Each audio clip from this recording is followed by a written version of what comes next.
What's up, y'all, and welcome back to the channel, or if it is your first time here, welcome especially. My name is Sally, and I am so glad that you've stopped by.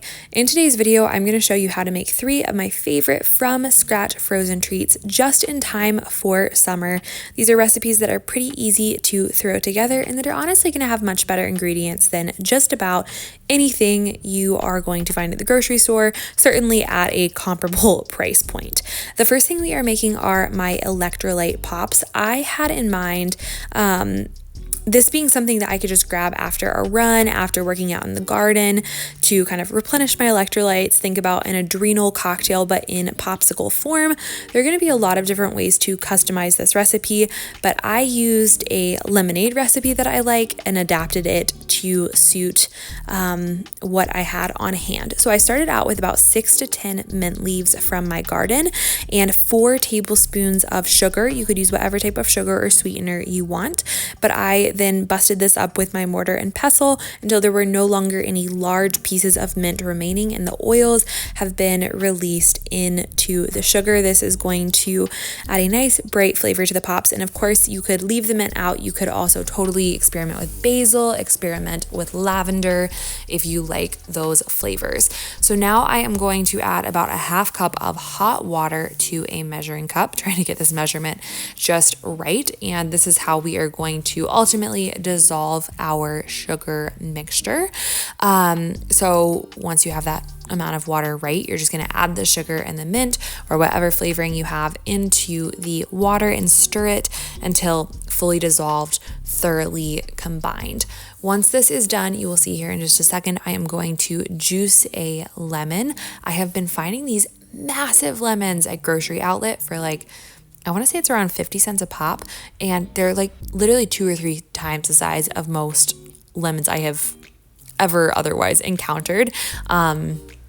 Anyways, they've been great. Have been enjoying them in lots of different recipes. But I am squeezing my lemons, and then I'm going to add 6 tablespoons of lemon juice to my sugar water mint mixture. Once again, stir to thoroughly combine. So next up is the electrolyte portion. I am using some potassium chloride and Celtic sea salt. We keep this on hand for just easy electrolyte drinks post-run, post-workout, instead of buying an electrolyte powder. Obviously, an electrolyte powder even isn't necessary. You can get this 100% through Whole Foods. We use this as a tool because it is helpful. And I did a half teaspoon of potassium chloride with a quarter teaspoon, of Celtic sea salt. Instead of doing that, if you wanted, you could just add the sea salt, and then you could add, instead of this water I'm adding to take it just above the 2-cup mark, you could do coconut water, and that would be a great whole food source of potassium. But of course, you've got your vitamin C from the lemon, you've got your source of potassium, you've got your source of sodium, and then all of those little micro minerals that are in that Celtic sea salt as well. I am dividing this mixture amongst my popsicle molds, and I just want to make sure not to fill it up too far so that it has a little bit of room to expand once it's put into the freezer. And I forgot to mention that potassium chloride does give this a slightly bitter taste. So I would recommend, again, go with the coconut water if you have that on hand. It's probably going to be a little bit tastier, but this was just really helpful for me to have post-run, again, post being in the garden or something like that. But cover these up, and then you're going to put them into the freezer. It takes a while for them to freeze since they do have salt in them. I want to say it took I don't know, because I went to bed, but I froze them for 4 hours before going to bed, and they were still kind of not fully frozen, I guess that's what I'm trying to say. And then the next morning they were good to go. So pop them in the freezer. I would say let them go at least overnight, and then pull them out of their popsicle molds. I can try to find these on Amazon. They were a gift. They're kind of nice because they lay flat, and they're pretty easy to get out, but they are super teeny.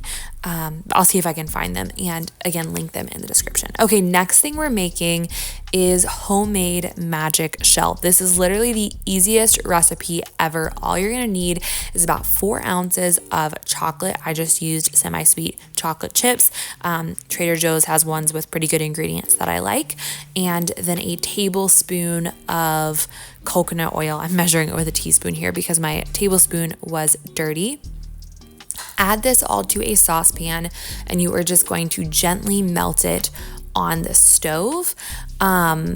It doesn't take very long at all, but just keep an eye on it so you don't accidentally burn the chocolate. Doesn't that look so good already? It's literally so simple. It's magic shell without nasty ingredients, and I'm going to show you my favorite way to use this here in a moment. It's the most refreshing, easiest little treat to brighten up your afternoon and your day, whatever you want to do. But I just add this to a jar. You do not want to store it in the fridge. Even in the pantry, it may harden up a little bit. So just either pop it in the microwave or pop the whole jar in some hot water before you want to use it to soften it back up. But here's the trick. Take some frozen berries. This is like a frozen berry cherry mix. Add them to a little bowl, and then you are just going to drizzle the magic shell on top. This was actually my mom's idea when I was home visiting last, and now I'm doing it at home because I am so obsessed with it. Next recipe. Okay, we are also going to use that same magic shell in a minute, but first we're making our ice cream base. So I am adding 1 cup of sugar. I am adding 1.5 cups of raw milk. This is my raw milk ice cream recipe, tried and true. I think you've seen me make this in some other videos. I've done different flavors, but today I'm going for a stracciatelle, I think that's how you say it, recipe. It is essentially chocolate chip, but instead of having to crunch on some seriously hard chocolate chips, also I realize you're staring at this shot for a super long time, but I'm already really into this voiceover, and so I'm not going to go cut it down. We're just going to roll with it. But I'm doing 1.5 cups of milk, raw milk.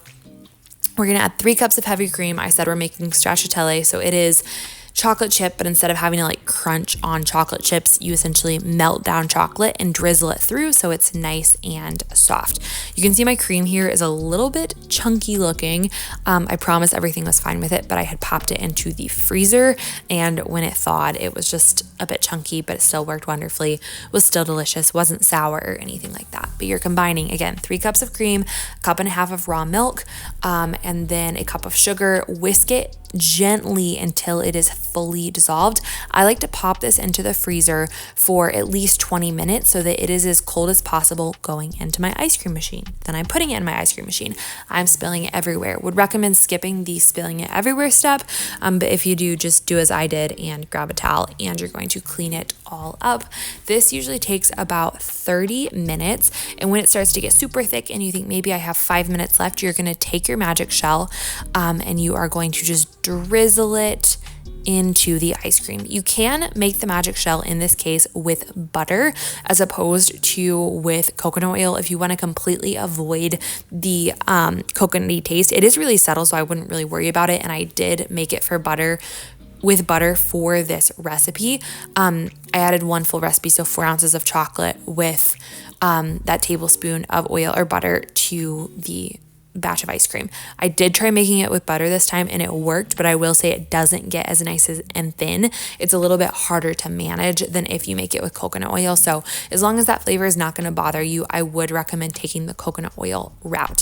So then we are going to transfer it to a glass container. I recommend freezing that glass container first so it doesn't melt on the sides. But guys, this is so good. I am obsessed with this raw milk ice cream recipe. I hope you will try it. I hope you will like this video. I hope you will subscribe. And until next time, bye y'all.